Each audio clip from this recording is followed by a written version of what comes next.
Hello. Oh, look how great to see these beautiful people. Hi. Look, it's Brittany and Ninette and Tina and JJ and Rosalind and Rafina. Mwah, good to see you guys. Hello, everyone. I'm very excited today because I get to flip the tables on Sherry Riker Blue today in her release of her new book. But let her talk about that. Welcome, welcome, welcome to a very, very special Heart Wisdom panel where I am with the co-founder of Books That Save Lives, Brenda Knight. And we are celebrating today the legacy of love with Sherry Riker Blue and the announcement of her new book coming out next week. So let her introduce herself, and then we will let Brenda introduce herself and get on with this conversation. First of all, thank you. Thank you, Rachel, for filling in. It is kind of funny to be on the other side of things over here, but I'm super grateful to you. And I'm super grateful to see so many beautiful friends here today. I love this. And yeah, so we're celebrating. And, I can't help but first say, Brenda, thank you, Brenda Knight, um, who is the editor and publisher of The Love List of a Lifetime. And this is Brenda's brainchild. So she'll tell you a little bit more about that idea, but I was lucky enough that she came to me to say, I'd really like to do an end of life planner. And what do you think? And I was like, yes, yes, yes, yes. Those of you who know me know that most of my work up until this point has been about celebration and appreciation of the people we love. It's about deepening relationships. And this book is the same thing. This is, even though I know that the titles may feel like, what? Like, how is that so? The thing that I knew instantly when Brenda approached me is that there is no bigger gift that we can give the people we love than to prepare for our end of life.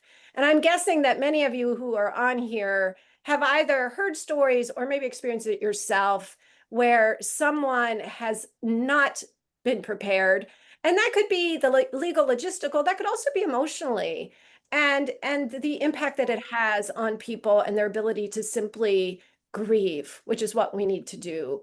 So, and also in full disclosure, I want to say, because most people who know me know this, I'm actually going through, there's just been a death in my own close circle of people.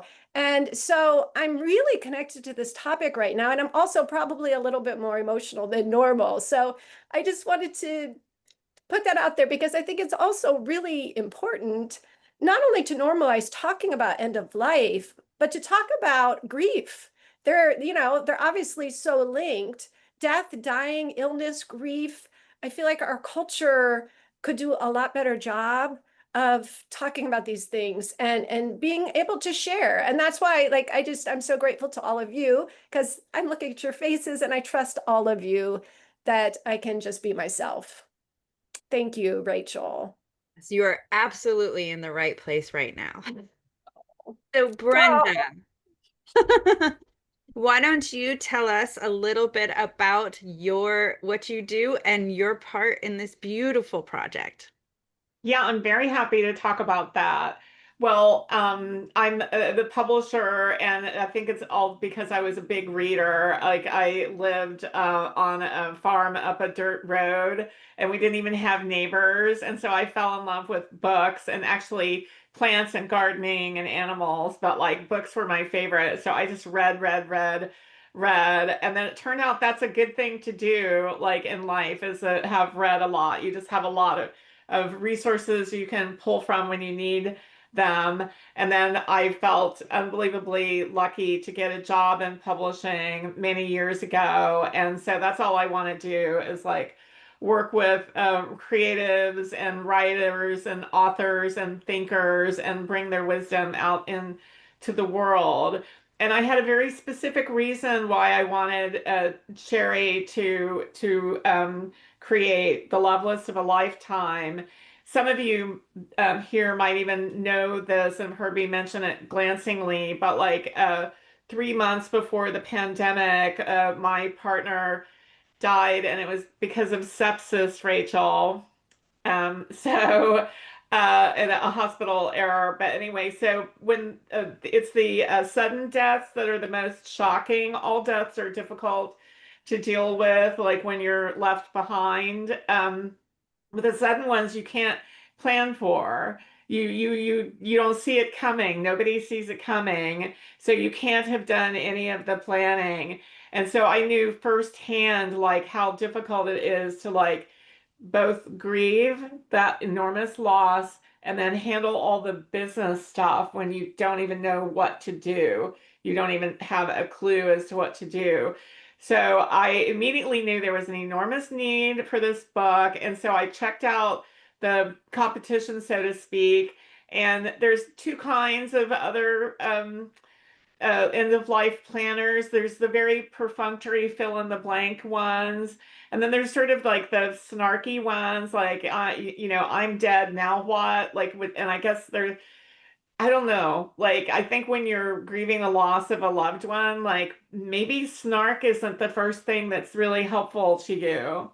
So I thought and did research and a lot of thinking, and I thought there needs to be one that is heartful and helpful and loving and guides you through this difficult process, both the process of facing your mortality and like, laying out your plans and wishes for those you leave behind.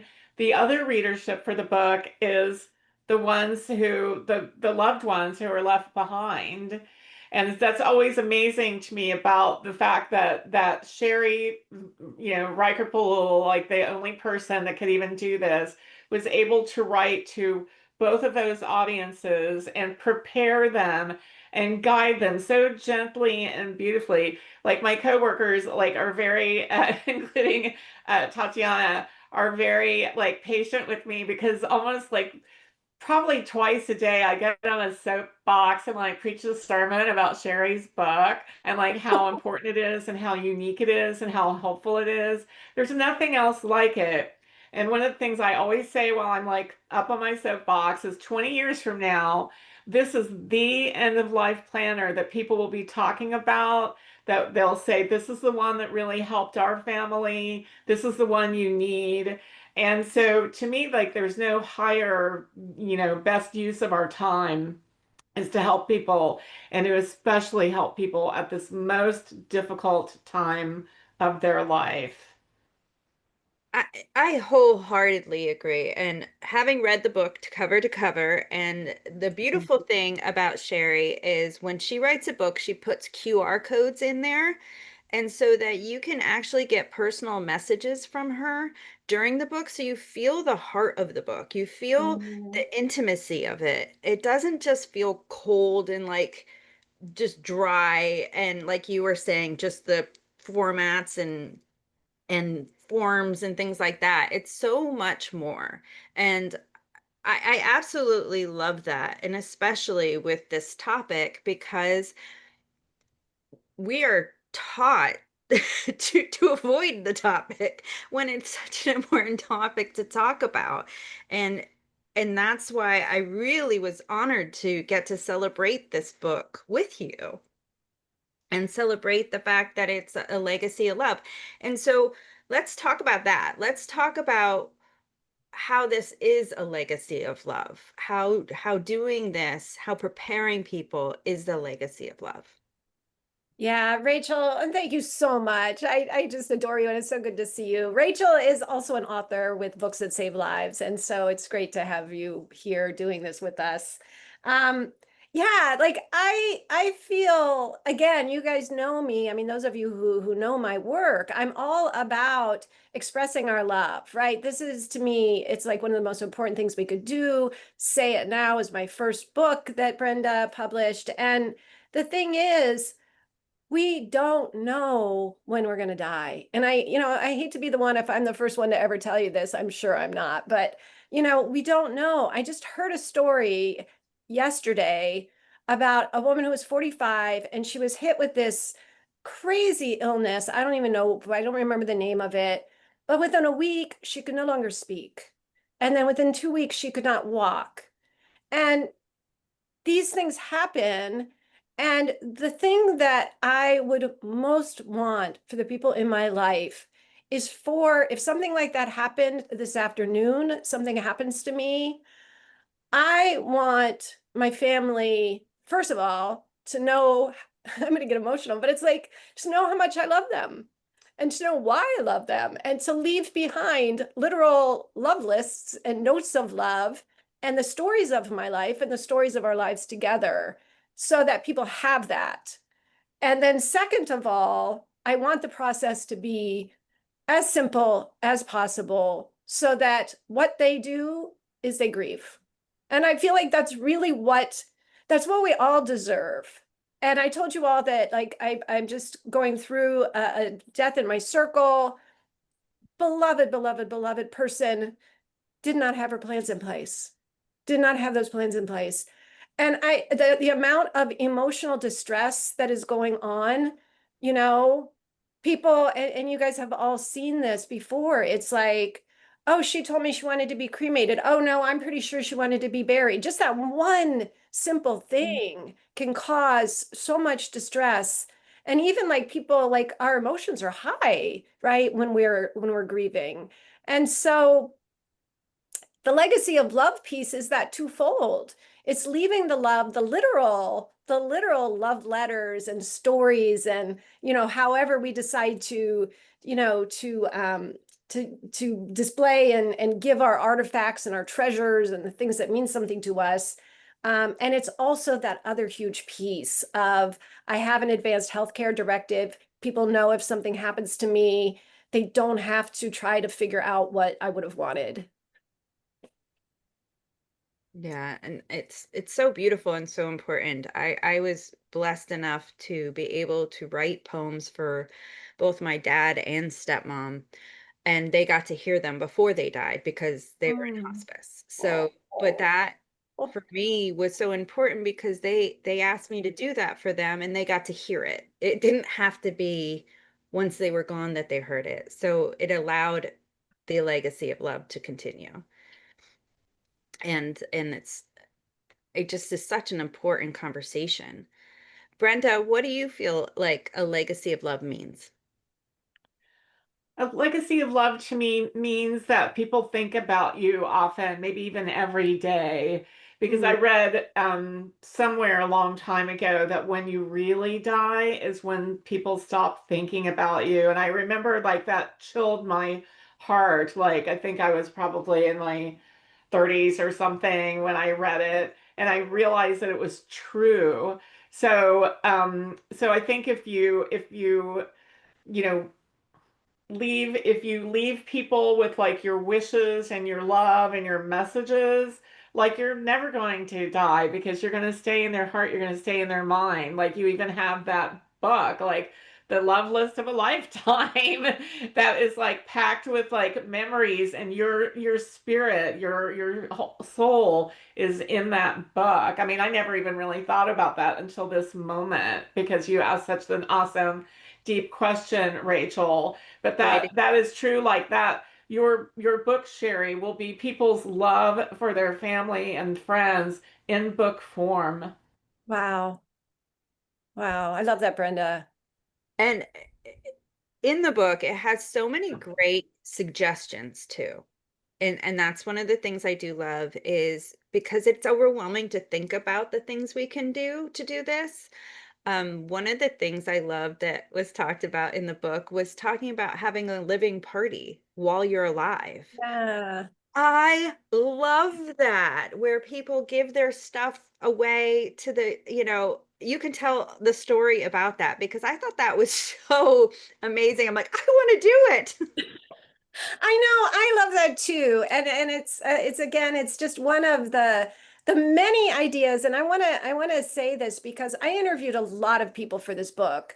And I really want to give credit to a lot of the people who were willing to share their stories. And that particular story came from actually a dear friend of mine, Suki, whose friend knew that she was dying and she invited everyone and she had this like really Suki always talks about it to this day like Like there was music and there was great food.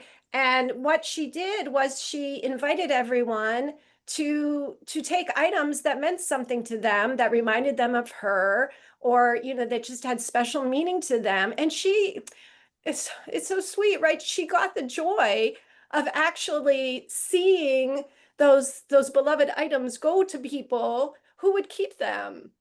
And I want to add to that, because one of the things that I've been doing is asking. So in this process, I've been talking to a lot of people that are very close to me and saying, what would you want? Is there something that means something to you? And I've been photographing those items and telling a little story, and then, making sure that it's in a document that says, like, this is good, like my friend Rosemary said, I'd really love that red necklace that you have, because that, it was attached to a special moment we shared. And I wrote that story in the document, and then made sure that people knew it would go to Rosemary. And I think that that's a way, I too would love to have a party like that. And I hope maybe I will have that chance. But since we don't know, this is my sort of like plan B, And so thank you for bringing that up, Rachel. I love that idea too. Yeah, I just celebrating people while they're alive. It's just such a true honor. And even I was thinking about, like, even with birthdays and stuff, it's would be a great opportunity Yes. as we get older, give certain things away at each of our birthdays if we have a party, and keep that legacy going.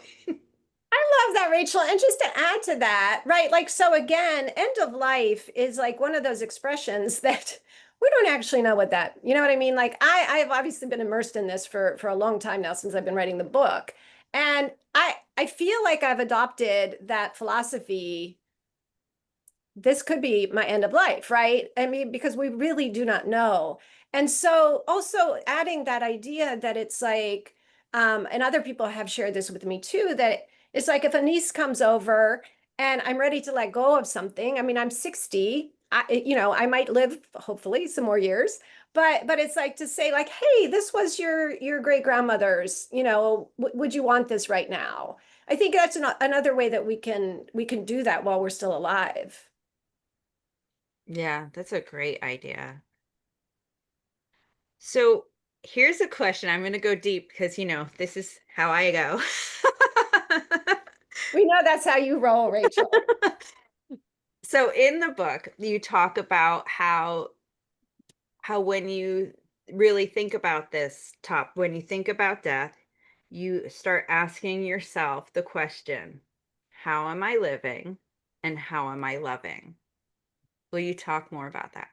Yeah, I would love to. And then I bet Brenda also has some things to say Yes, I about know. this. I I was know. gonna go there. Yeah.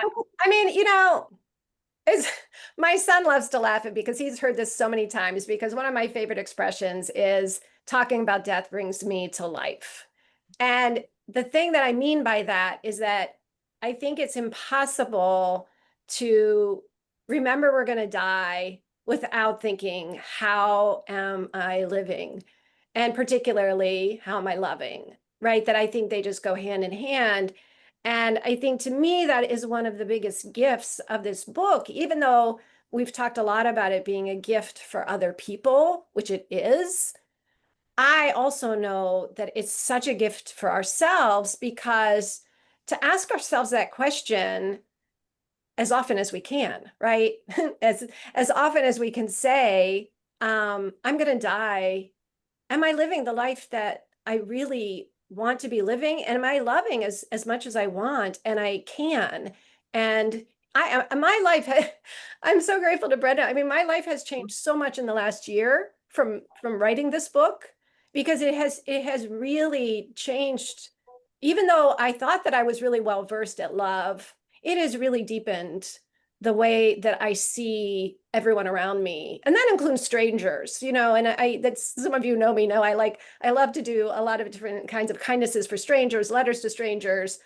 But it has really opened me to like, wow, this person's in front of me right now. How can I express love? So Brenda, I'd love to hear your thoughts too. Yes. Well, in terms of like, what do you want to leave behind? How do you live so that you know that you die well? You've lived well and you die well. And I was thinking about that while I was listening to you and Rachel, and I was thinking that I sort of feel indebted to the Random Acts of Kindness crew that I had the honor of working with, which is, Mary Jane Ryan and um actually even like Sue Patton Foley and others and like just simple acts of kindness and everything. I mean, it's sort of easy to grasp, but it like runs much deeper than we think because like kindness becomes like a mindfulness. It becomes a mindset. And I feel so blessed that like, because we worked on, I mean, there was a book and then it became a movement, then it became like a global movement and a nonprofit organization. So I was just suffused with kind people talking about kindness all the time. And I sort of became indoctrinated, like, into like a life of kindness. I'm not saying I'm the world's kindest person. That would be a good aspiration. I can work on that. But I was just like, it became, it was my world, and so I definitely, it like, became so much so that like I decided, I think this was probably like 15 years ago, that what really mattered, I think I even said it like in the Random Acts of Kindness book that I wrote a few years ago, that at the end of my life, I imagined being like an old lady drinking coffee on the front porch, like looking at my roses that are growing and like just sort of like being peaceful and like sort of thinking about like, well, what did I do in my life? Like, did I give enough? Did I love enough? If the answer is yes to those questions, you have lived well. You will die well. Oh, I wholeheartedly agree. It reminds me of when I was taking a course in human development and we were talking about end of life there. That is one of the regrets people have at end of life is how they lived. And to at any point we can shift that. At yes. any point. It's never too late to shift it as long as we're breathing. You Yeah. know, we can shift it. We can shift it in a moment. And it's such a beautiful thing that we can change and just do the next step. Text that person, call that person, give that thing away, whatever it is. I mean, Brenda, I know for me, I have had people suffering and you have sent them books, you have sent them things, and it's so moving and touching, and it it brings joy to a hard moment. And it's just knowing when that's your place, when I it's your love, place to do that. sorry, Rachel, didn't mean to interrupt you. Okay. But I really love what you're saying. And one of the chapters near the end of this book is called There's Still Time. Mhm. And that was one of my favorite chapters to write because I know that anybody reading the book still has time, right? Even if we have an hour or a day or a week or however much time we do have time. And to your point, um, yes, and to Brenda's point, like yes to the kindnesses to other people, but also to ourselves, right? Mhm. Like again, I think this is it's a twofold gift. It's the gift to ourselves of um, you know, what haven't I lived that I really want to live? Or how haven't I taken care of myself in a way that I want to take care of myself? Or do I have relationships that maybe need cleaned up or repaired? Because I think certainly for me, this is one of the hardest, you mentioned regret. And I think one of the hardest things is when someone passes away and I hear someone say, I wish I had I wish I had apologized. I wish I hadn't left that bitterness between us go on so long. I wish I had repaired that. I wish I had told them what they meant to me. To me, that is like one of the saddest sentences is I wish I had. And that can come to ourselves as well. I wish I'd forgiven myself for this thing, or I wish I had allowed myself the permission to, learn that instrument or go on that trip or, go see my friend, even though it was so costly. So I'm glad you brought that up because I think I think that near the end chapter of the book is so important for people because there's lots of places that we can still live into. Yeah. Well, that reminds me of something else you brought up in the book, and that is talking about the preparation of things that make you happy at the end. So if things start turning, people know where to go, like playlists and things like that, which I love my playlists. So I was all about that. So I'll let you talk about that, and then we'll talk to Brenda about what she thinks are those good things too. Yeah, so one of the things, and I'm not sure where this idea dropped in, but I started a playlist a long time ago that I just named my hospice playlist. Again, I think it's a gift to be able to know that the end is coming and to have that kind of like that knowledge and to be in a place where we know. But being hopeful, I call it my hospice playlist, and I now have like 300 songs on this playlist, and each of them has like a particular connotation or story. They're connected to people I love. They're connected to moments I love. I actually just committed to myself that I'm actually going to write out those stories because I think that would be beautiful to have for myself. But that's like one thing in what I call kind of like your go-to bag, right? Like the same way those of us who have had children. I mean, I had a home birth, so I didn't really have a go bag, but I think a lot of people who are going to go to the hospital have a bag ready, and it's got your coziest pajamas and it's got your, favorite blanket. And I think it's a real gift to ourselves to also think ahead of like, if something happened to me and I was hospitalized tomorrow, and then perhaps maybe I had to go into a nursing assistant or hospice, what would bring me comfort? Maybe it's a piece of jewelry from my mom that is definitely in mine, something that connects me with her. It's a few photographs that are especially important. It's those songs. It's my favorite, blanket that my sister gave me. And I think it's really, again, it might sound to some people like, oh my gosh, I don't want to be thinking about that. But the truth of it is, it's comforting. It's really comforting. For me, I feel like so many things are now in place that weren't in place 2 years ago, that there's a peacefulness to it. I agree.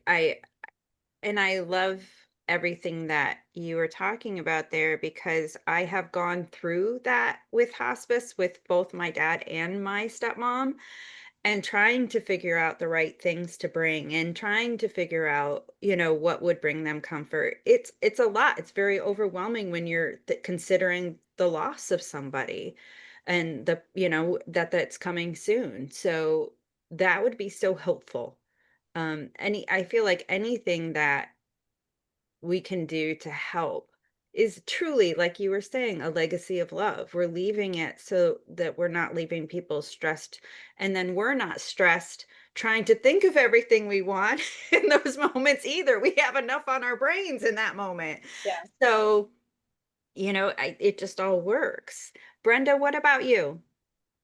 Well, I'm just smiling to myself because I'm remembering that I have had what I call my funeral songs for like decades. It's because my best friend Lillian and I lived in the Lower Haight when we moved from West Virginia, and we were super poor and we couldn't even afford like cable TV or anything. So we just talked and read books and talked and drank tea and coffee, and listen to a lot of music because there was no TV in our world, but we could like, play records that people gave us or records that we would buy like for like 50 cents at a yard sale.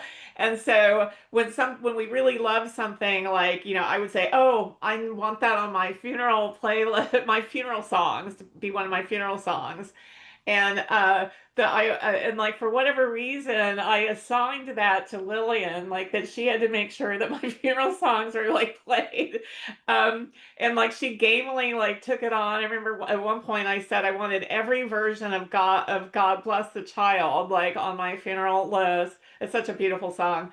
And then at the very end, I wanted Led Zeppelin's Ramble On, because like, people are leaving and like they can ramble on, I'll still ramble on. And plus, there's mentions of Lord of the Rings in that song, which is obviously important to me since I'm sitting in a Hobbit house. But in any case, though, I also had the idea that and I don't even know if I'll have a big funeral because I haven't filled Sherry's book out yet, so I haven't planned that out yet. I'm still figuring it out. But if I do, or have there some kind of ceremony, I want to have my library of books, and people can take one, they can take 10, Oh, they can take 5, they can take 20, because like that would be my legacy of love. It's your living legacy right now. That's right. oh, Brenda, I love that so much. It's beautiful. Oh, so beautiful. Yes, got me crying. But yeah, it's when you think about it, and I love the joy that, and these are happy tears because it is joyful. It is joyful when we can think of it in these terms. And that's what I feel like we would be so much better off if we can have more of these kinds of conversations. Does anybody that's here want to share anything just before we go on? Yay, JJ. I was hoping, JJ, you would jump right in. Here, I can unmute you. It should, do you see it? Yeah, there you are. Okay. Is that it? Thank you. And I think for Sherry, just getting to know her in the last months or since we've been authors under the same umbrella with Brenda, just the whole idea of the Say It Now, this is such a natural progression from that, because what a simple title, but it's people don't do it. None of us do it. Somebody had to suggest that. And I've taken in all the things you've said in the just ditto ditto, but I have a very strange situation. I come from a family that was super practical and they planned everything. So we grew up poor, we were rural, but we talked about probate like there was anything you're going to probate. And so we're very young and we heard that kind of language. You make it easier for other people. But the second part of the strange situation is I started out with a big family and I'm the last person alive. And by last person, I mean, there's nobody. There's not a cousin or an aunt it's the Oh. weirdest thing. Mm. And a couple of years ago during a crisis, I went to a therapist and she said, "Oh, you're an adult orphan." And I thought, well, no wonder I feel so bad all the time. That's it. And so my practical self of you're going to do all this with that person and the other person, and there's nobody there. And so I'm not a keeper. I don't have a lot of sentimental stuff. We've moved a lot and I've gotten rid of it. But there were a couple of things. And just one example, my own teddy bear that I got in 1946 when I was born. And so here's Teddy. And well, that kind of bothered me. Old Teddy, because is a living thing to me. And now there's nobody. There's literally nobody. And if you've ever been to an estate sale, it can be very sad. I have seen people's photo albums, their precious mementos, and it kind of makes me sick. I would think I should buy that just to protect it. But I was taking a class at a Benedictine monastery. These nuns were just as fabulous people. They ran all these philanthropic organizations and did all this stuff. And one always brought her teddy bear. She was 90 something when she spoke. And one day she said, something happened to my teddy bear. And if I find out who did it, boy, they're going to get it. I gave her my teddy bear. Oh, And I thought, and she died shortly after, and I thought, but that's not the point. I don't know what happened to Teddy. I know he went with oh, Sister Sarah to her room, and she brought him for a while to everything she taught. And so to me, that's you have to be creative or do things you never thought you would do, because most people's plans wouldn't apply to me at all. It'd be a funeral with nobody there. And so yeah, so I love what Sherry is doing on so many fronts, but just this one, you can take the concept and apply it to whatever your situation. It is 100% flexible. It's both a one size fits all and a no size fits you exactly. If something you make it. So thank you, Sherry, JJ, I for can't being thank you. you and writing it. And by the way, we can't help but acknowledge JJ is helping people to age with joy and zest and vitality, and she has an amazing book that is also part of it, right? Like I think this is why you and I connected so well, right? You can't really Very similar. separate the two. But JJ, I want to thank you so much because that is such a beautiful story. And I do have people who say to me, I don't have children. I don't even have any nieces and nephews. I don't know what to do with the things that are so precious to me. And, like your sort of creativity with that, and not that I know not everybody loves the online world for sure, but I have had some of the most beautiful moments of my life giving things away online. Like, I don't know, I had some things that didn't mean anything to anybody in my world. And I was like, I had this like vintage Star Trek book or something, and I posted and people were like, oh my gosh, please, my son loves that, da da da da da, right? Or, I think that there's people out there who will love what we have. And you just proved that, JJ. And I think that that was a beautiful example of that. And I wanted to tag on something else because I just heard this story and it really moved me.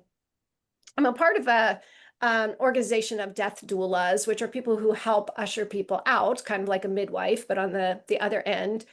And this organization got a call from someone who had arranged for medical aid in dying.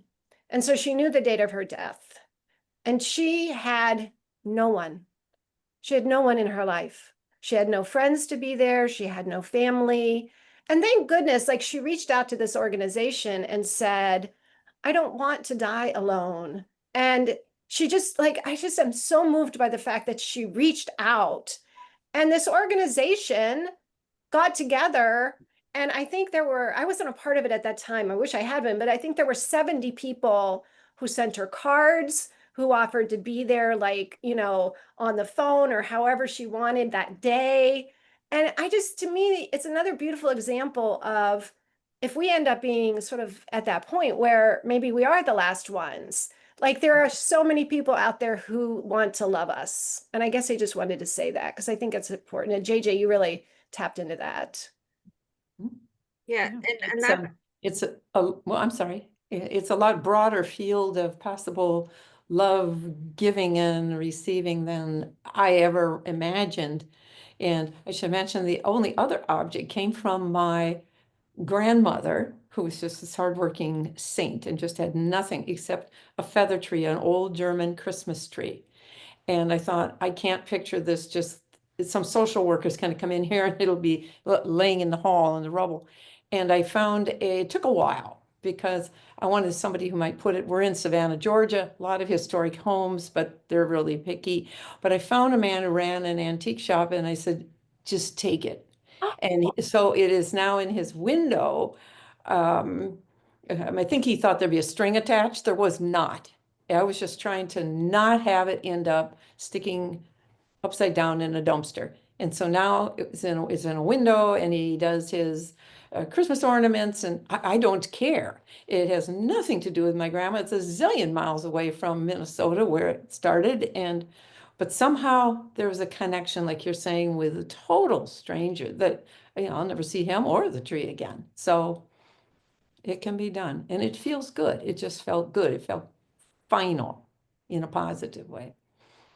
and that's what's beautiful too, is it's an act of kindness because it brings that joy to other people to enjoy, and it creates that, and it continues that legacy even if it is with strangers. So it, it all ties in and I love that. And share your books because you have the you talk about the love list in your first book. And those are so incredibly kind and giving, and can be for that person we work with that might not have people, or someone who we love that we just don't tell enough. But all of the things that we can do to pass on the legacy are a gift. and even thinking about our death and what we can get rid of, decluttering, like you talk about too. And I think that's important. I'll let you talk about the decluttering process. And I love that because Kim just posted the word stewardship, and thank you for that, Kim, because that word stewardship, I had talked to someone who helps people go through their things with end of life in mind, but also again because it gives us peace of mind now. Um, but she said something that really struck me, and it was the word stewardship. That we are here on this planet and that every item that we take in, that we either buy or are given or somehow acquire, that we are stewards. And she used that word, Kim, and I love that you posted that because in a world where we all know, like, there's so much hardship happening to our poor planet. And it really, I started looking at everything I own differently. Like, how could I find a good home for this, for that? It's not all of the stuff I have is meaningful, of course, right? And so I think that that chapter on really like going through our things. And I just want to tell a quick story because this was also something that came from writing this book, which was that I spent Mother's Day with my 25-year-old son sorting through, and I'm not kidding you, dozens of boxes of his school papers, his artwork, I mean, and I am so sentimental. I could not let go of anything when he was growing up, Kim. And my blessed son went through with me and curated. So we have one binder now of things that really matter to him and that he feels are really important. And thankfully, I know it's still hard on the earth, but thankfully, it was paper. So a lot of it, like we had recycling bins full, and I'm not happy about that piece, but the point being that we can enlist people to help us and to do this. And especially if you have things from your children. I'm going to do the same thing with my mom when I can, is to take things and find out from her, like all these things, what matters, and then just have like binders for people. So that to me was one of the great. Oh, Kim, come on, jump on in. I want to hear from you. Oh, wait, I have to unmute you. It should let you know. Yeah, great. Thank you. So nice to be here. I just wanted to say, if I could, on that theme about things and the meaning they can carry for us. I mean, I'm so sentimental. I still have, well, I've pared a lot down, but like a birthday candle from a cake when they were 2, things. So anyway, so I still have work to do, but I have a system now because it's just wrenching for me to release those things. And yes, lots of papers, kids, all the years. But when my kid's father died, and now we have this house and an attic full of stuff where you just put it there, right? You never look at it, but it's there and it's there, and that's the comfort. Well, that house is in France, and so and the house is going to be sold, so something has to be done. And I couldn't, of course, we gave a lot of things away, and I was happy with it, but a few things I kept, as you are describing with your son and his binder and all that, but some things that still have meaning to me, but I can't have it all. So I take pictures with my phone. Yeah. And then I still have that connection because it's not the thing itself. It's the memory. It's a little bit the thing itself, if you can touch it. But then I was happy to let it pass on to someone else. So I just thought I'd share that. I am so glad you did, Kim, because that is a fantastic tool. In fact, I also, and my son and I did this together, where we would do videos. And he would say, "Okay, Mom, why in the world did you keep this crazy thing?" And I'd say, "Well, because,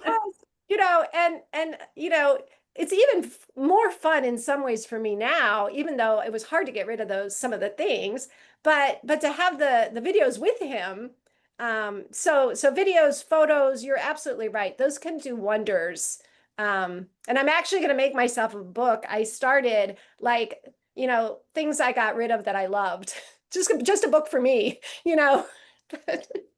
Well, and the great thing, you can also make quilts. You can make quilts, and you can make with photos, you can get them together and make a blanket online, and it's actually not that expensive to do. I've done that before. And that way you can cover yourself in all things you love and then pass it on as a hug to the next person. I love that, Rachel. I Yeah. love that. I'm When wondering if anybody else wants to jump in. I'd love to hear. I mean, it doesn't have to be about, anything we've already talked about. It can be any end of life topic. I just wanted to say that like my mom wanted to get rid of my prom dresses, and like you guys can probably imagine that there was like a lot of glitter and fabric and shiny fabrics and all that. And like she looked at me like I was crazy, and I said, "No, I think it'll be really pretty." And then she did, because she was a very good quilter and crafter. And like it was so beautiful. I mean, it was packed away like it was a precious objet that some lucky person will get like someday.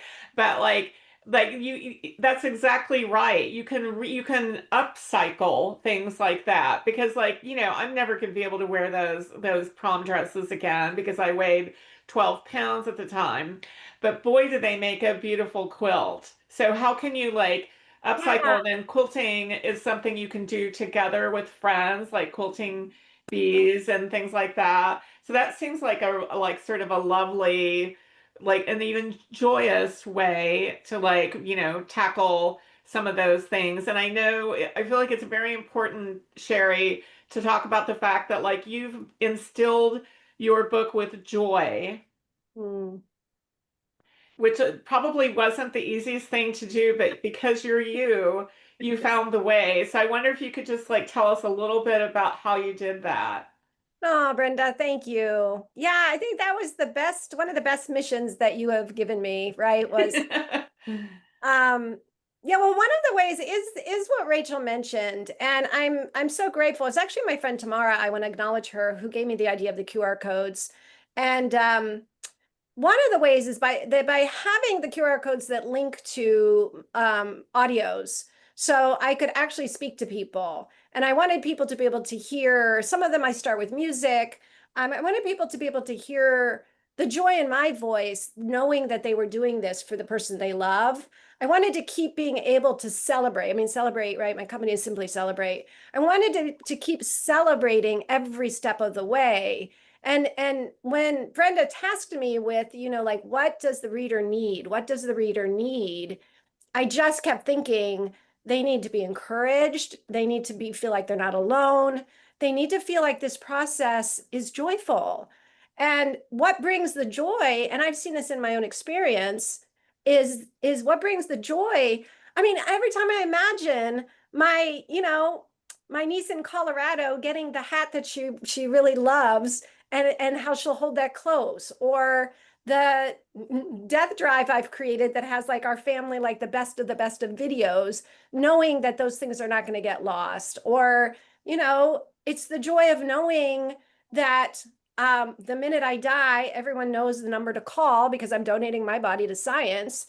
And I keep saying to them, just call this number. That's all you have to do. Like, there's joy in that. There is real joy because we love the people we love, and we don't want them to have a moment of extra grief or suffering.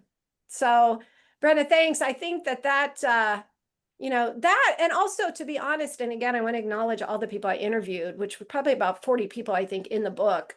And each of them brought their own element or aspect of joy. And you'll see, I hope you get the book. And you'll see that each of these beautiful people brought a different focus, and you could tell their energy and their joy for the process. Speaking of your book, I just want to say, because it comes out November 4th, you can pre-order it, and the links are in the chat. So if anybody wants to grab it before this closes out and copy it so that they can get it right in there and order your copy, that's awesome. Thank you, Rachel. Because it talks about all these things, but it also has the practicality of creating the lists. It has the open spaces to to put your answers in, which is important, so you don't have to go to a bunch of different places. And it has a lot of resources both throughout the book and at the end of the book to help along the way to make it as easy as possible. So it really is a book worth having because it truly is a gift. It's a gift to ourselves, to the people we love, and it gets us to think about how we are living and how we are loving. And I think that is such a beautiful way to think about this, because that's what matters, is what we're doing. Well, thank you, Rachel, for saying Oh, that. thank you. And I just, oh, go ahead, I Brenda. did want to say I've held Sherry's book in my hand. I'm so sad that I don't still have it. I had gotten an advanced copy from the printer last week, and then I took it and then I like poured over it, and my husband and I were looking at it, and he's like hard to impress, and he was like, "Oh my goodness, this is great. This came out." He's been hearing about it forever, and he was like, "It came out great." And then I took it to a sales meeting Friday, and I, like was talking about what I love about the book and how unique it is. And then like the person was like, "Can I have this?" And then they were pouring over it actually like during the meeting. And so what I can tell you is it's a book, it feels comforting in the hand. It's beautiful. It's and you can even have old eyes like me and like comfortably like read and like fill in the blanks and be inspired. But the thing I really took away from it is that it's infused with Sherry's energy. Like everybody that comes to Heart Wisdom and, anyone that ever encounters Sherry on any level is entranced by her kindness, her goodness, her shariness. Like she's a one of a kind person, you are, and like your energy is in the love list of a lifetime. And I didn't even realize that at first until I gave the book away, because he asked for it. And then later I was like, "Oh, I missed the book. Like I missed having it." So I've ordered more copies for myself and to give away to anyone that I think needs it, and that's pretty much everyone I know. I love that, Brenda. Thank you. And I want to, it just reminds me, I really want to give a nod to Carmen, who designed the interior, because she's not here today, but she really, I think she just infused the design warmth. And Mhm. also Joanna, who did the cover, which is, she's the same person who did Say It Now. And I feel so fortunate that it's like, I feel like Brenda brings with her like a little sprinkling of magic with everybody else that comes along, right? And so I just keep wanting to say that it's the people I interviewed, it's the designers, it's the cover. There were so many people who really contributed. And I put a link in the chat because there are some bonuses for people who buy the book. And one of those is a journal. And one of those is printable love lists so that you can print those out. And the other one is a conversation that I had with Paul Wesselman, who his company is like the Ripples guy. So he's all about infusing life with the ripples of love and joy. And our conversation just is a little bit like akin to this, which is a lot of the like, what if I'm afraid? What if I don't want to face this? What if I feel scared? And Paul is just such a kind, compassionate soul. And so I love that interview too. So that's I'm hoping that people will get the bonuses because they really do support the book itself. Yeah. Ah, Kim. Before we end, I do want to talk about one thing you talked about, because I think it's a great place to end, is the how you want to live with intention Yeah. and the words. So if you can talk about that, because I think that will be a perfect way to drive us out of this, and we'll take a few breaths and really think with intention of how we want to enter our next moment.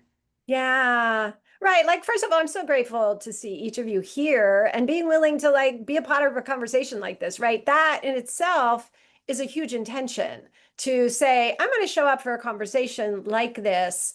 And then, of course, the next step is what do we do with that, right? So of course, I hope everyone buys the book and follows the book and gets the bonuses. Because of course, what I want is for us to actually live out what we feel aligned with, which I think is one of the most important pieces. And again, Rachel, you alluded to this. I think many of us have heard the regrets of the dying. And those regrets, a lot of them have to do with, not living the life we felt we were here to live. And I think a big part of that is our intention of, I want to be this kind of loving family member. I want to be this kind of spouse. I want to be this kind of friend.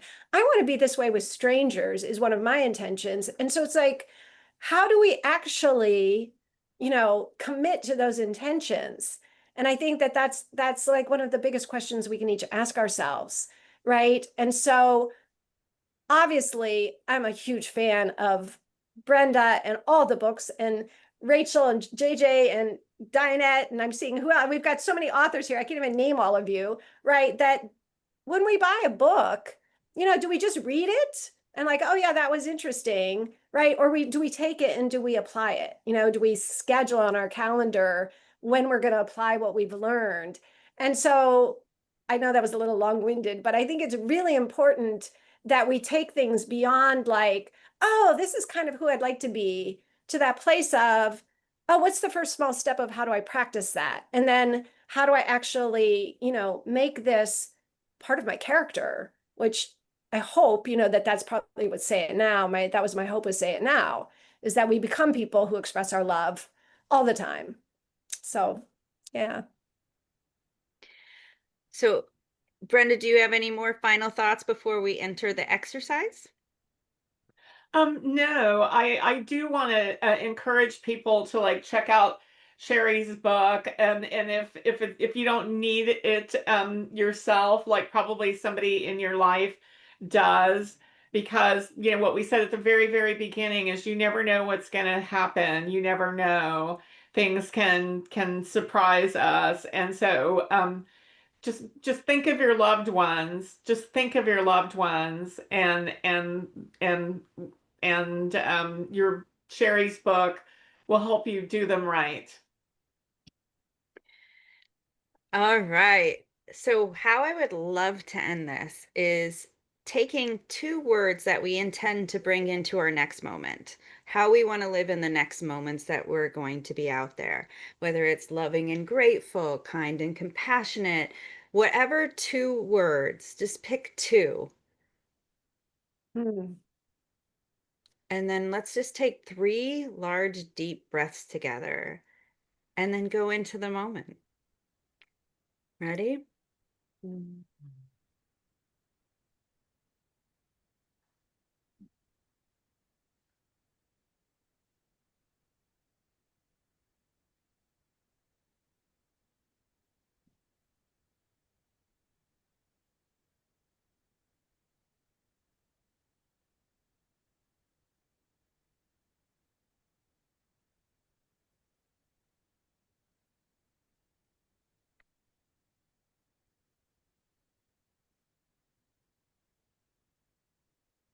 And with that, I hope whatever you intended, you bring into the next moment. Thank you so much all for being here and continuing a legacy of love by just simply showing up.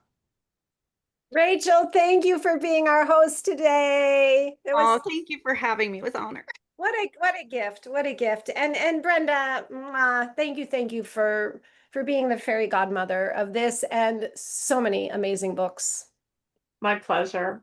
Yeah. And thank you all. What a beautiful gift to see each of you. Thank you.